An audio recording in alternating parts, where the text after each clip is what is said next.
6 weeks ago, I told my husband I couldn't do it. I told him I couldn't take any more injections. I couldn't go to any more doctors. I couldn't think of any more alternatives. And I said all of that with the anticipation that what came back as a response may not be what I wanted to hear. But I said all these things in honesty for him, and I said them for me as well. Today I want to talk to you about 3 things that I consider important when dealing with pain in a relationship. On this day of love, I want to talk to you about relationships. Infertility in particular, relationships. Because infertility is not singular. And it's really important that we understand that. In situations where there is infertility, you may be finding it out from going to a doctor because you had questions, or you could be finding it out because you're trying to get pregnant and it's simply not working. One of the biggest misnomers is that for somebody that's going to a depression or through a depression, that they're facing it and feeling it all on their own. And that's simply not true. So like I said, I want to talk about 3 important things that I think you should consider actually really important when dealing with pain in a relationship. For those who don't know me, my name is Shannon Wooten, and I am a life coach. I help women struggling with symptoms related to infertility who feel like aliens in their body, looking for a way to cope with what now? So on this day of love, as I said, I think it is super important to bring up a very important part of infertility. 9 times out of 10, somebody who is going through symptoms of infertility or struggling from symptoms of infertility is not going through it alone. Unless your partner's name is test 2, then maybe you are, which no shade. But if not, and you're in a relationship and you're trying to get pregnant, chances are they're going through it with you. I am super guilty of this. For anybody that has watched any of my videos, you know that it took me 4 years to get to a place where I could see what I was doing to myself. So as I mentioned at the beginning of the video, 6 weeks ago, as soon as 6 weeks ago, my husband and I were watching Netflix, and I can't remember what was on, but I was dying and I was sick and my nose was just like disgusting. I was a mess, and it just was building in my head, and I turned to him and I said, I can't do it anymore. And I made that decision, as I said. I made it because I could not do this anymore to myself. I could not feel the guilt. I could not feel the pain. I couldn't have the concept of going to another doctor where they're probing me and poking me and telling me to take X, Y, and Z medicine for 1 more second. I just couldn't. I said this to him because I love him. I said this to him, to be honest, I said this to him for him and for me. Now, when I said this to him, I said it because I knew I had reached a breaking point. And I knew what my bottom line was. My bottom line was I needed to get to my place where I could have a giggle again. And if that meant that I couldn't focus on the fact that I feel barren or I feel slighted that I couldn't have a baby for 1 more second, then that's what it meant for me. But as I said at the beginning, I said it to him for him because I love him and I wanted to give him the opportunity to have his feelings about it too. And I said it for me because I needed to be honest. I needed to be truthful. I needed to stop wearing that and being afraid of what it meant if I kept all these feelings on the inside anymore. So when pain processing in any relationship, in any circumstance, but in specific to infertility, because that's what I talk about, I want to talk about 3 important things I think you need to consider. The first is you need to allow pain to visit. And in that means for you and for the person going through whatever is causing the pain as well. You are going to both have your own reactions to pain. I could have never predicted how my husband would have responded when I said that. I could have predicted my desired outcome as well as the worst case scenario outcome, but I could have never predicted what his response would have been. He is allowed to have his own reaction. Your person is allowed to have their own reaction. There is no right way to respond to pain. When pain comes and knocks like, hey girl, what's up? I'm coming to visit. You don't have a prepared response. You don't have this automatic reaction where you look at your person and you say, hey, we're in agreement. No. They are going to have their own response to pain. You are not allowed to tell them how to feel any more than they are allowed to tell you how to feel. So when pain comes, and it will, in any circumstance and in any relationship, you must allow for it to be there because it's inevitable. It is inevitable. So if you put it out in front of you for both you and your partner, you're ahead a step of the game. I mean, you really are. We all know the bad shit's gonna happen, and that's pain. If we can avoid it, we would, but we can't.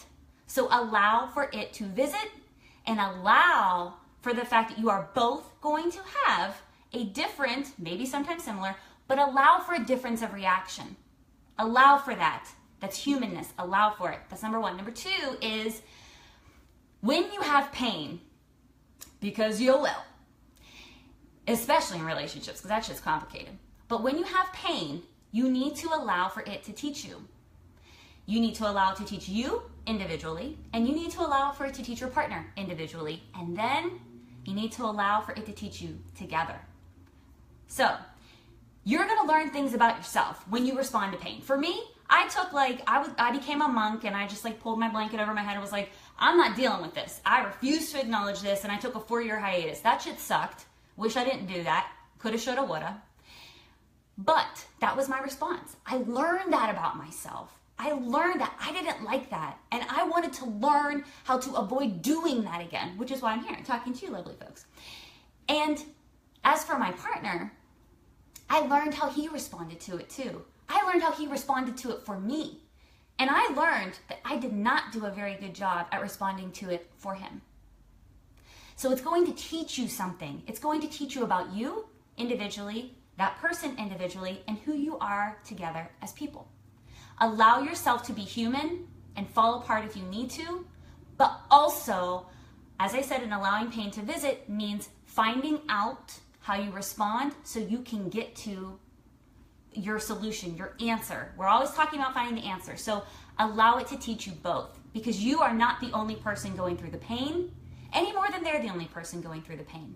So if you take separate roads and the two shall never meet again, then that could lead to an even bigger problem. Allow, as I said before, for you to be human and to acknowledge it in your own separate ways, and then you'll keep moving forward together. Acknowledge that. That's number two. Number three is the most important, and I learned painfully, which is do not allow your pain to overstay.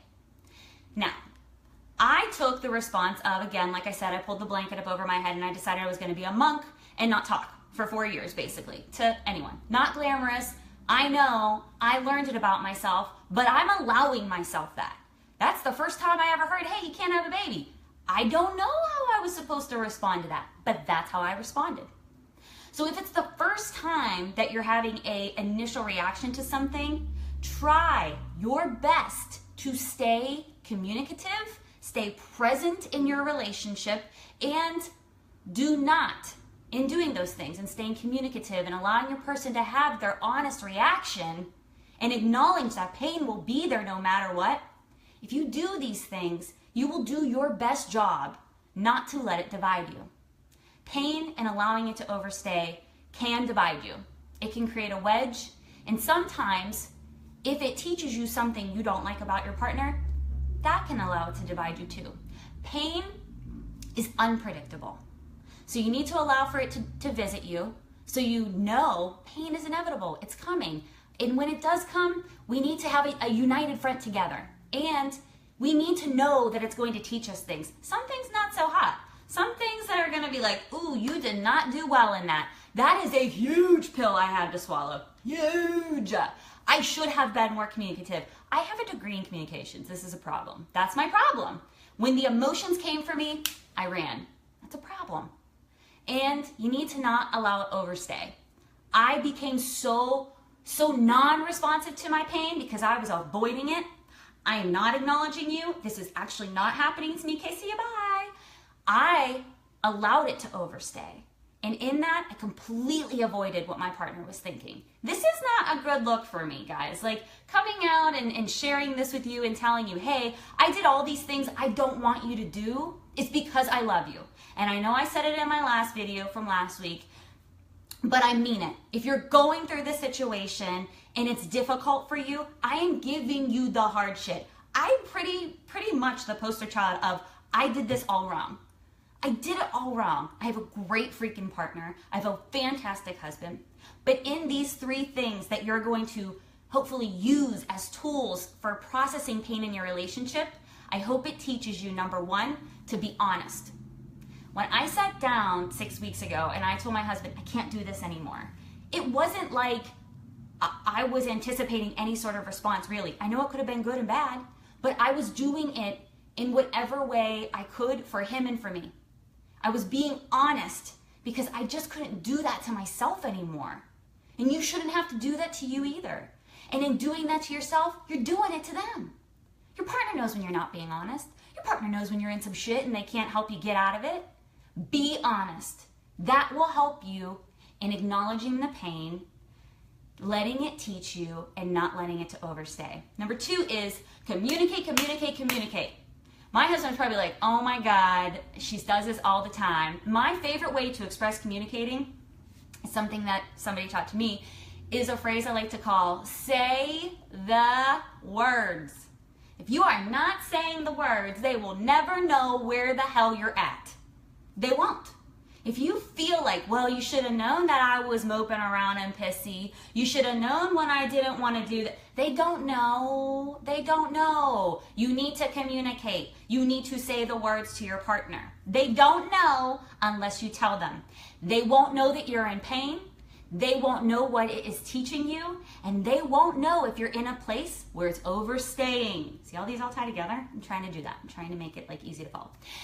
And even if you feel nuts, even if you feel scared, word up, yes. Even if you feel nuts, even if you feel scared, even if you're afraid, you're terrified to hurt their feelings. Honesty and truth, my goodness gracious, what is love if not that? I am not trying to be like, woo, but that is how I feel. If you're being honest about yourself, if you're being honest where you're at, which was, like I said, 6 weeks ago, hey babe, I'm a mess and I can't do this shit anymore. I love you more than life itself, but if you feel like you need this, I release you because I love you that much. That's truth. That's communication. That's understanding, and that is pain processing. There is no right way to deal with pain. There isn't. But there is a wrong way to hide from it. And the wrong way is not acknowledging that it exists, allow it to visit. The wrong way is ignoring it and not allowing it to teach you, allow it to teach you. And the wrong way is hiding from it and pretend like it's not happening to you. I know, I'm terrible about it. I did that, but I'm trying to do better. So that is, do not let it overstay. It's so important that when you're going through something difficult, you realize your humanness. And when you realize your humanness, it's so funny. And I'm not saying this to be condescending. I'm saying this to be truthful. It's like somebody rings the doorbell or knocks on the door and it says to you, and I'm going to get close for this, if you're human, imagine that they are human too. And that's true. If you're human, God, they got to be human too. And if you're feeling something as one half of your partnership, dime to a dollar, they're feeling it too. I'm not pretending to know the semantics of your relationship. I'm not pretending, and don't be passive aggressive. Well, yes. So yes, that helps. Saying the words, as I said, saying the words is so important. Relationships are going to be painful. It's inevitable. But what's also inevitable is if you're honest and you're truthful and you communicate, there's love. And that's it. So on this day of love, I find that it was hugely important. Yes, in any relationship, there's going to be issues. Yes, in any circumstance, there's going to be pain. But for my people that are like me and my husband and struggling from infertility, the one thing that I can guarantee you is that it's going to be hard. It's going to be very hard. And the only thing that's going to get you through it is being friends and communicating and allowing that person to have their pain. And if you love them, you find a way to love them past their pain. Because at some point or another, it's going to flip the script. And either you're going to be the one in pain or they're going to be the one in pain. But all you can do is be there for each other and work on pain processing together. All right, guys, happy Valentine's Day. I hope you have a fantastic day with your loved ones, and I hope you have a fantastic week. And I thank you, as always, for signing on and joining me. If you missed my video from last week about I lost my shit so you don't have to, go over to Life with Shannon and watch that video. Shoot me some comments, shoot me some things you want to hear about. I am super pumped to have all of your feedback, and I've been hearing from a lot of you, and I want you to know it's not falling on deaf ears. And my heart to yours, like I always say, I already love you. I'm already with you, and I'm rooting for you. So be easy. Happy Valentine's Day. Talk to you soon. Bye.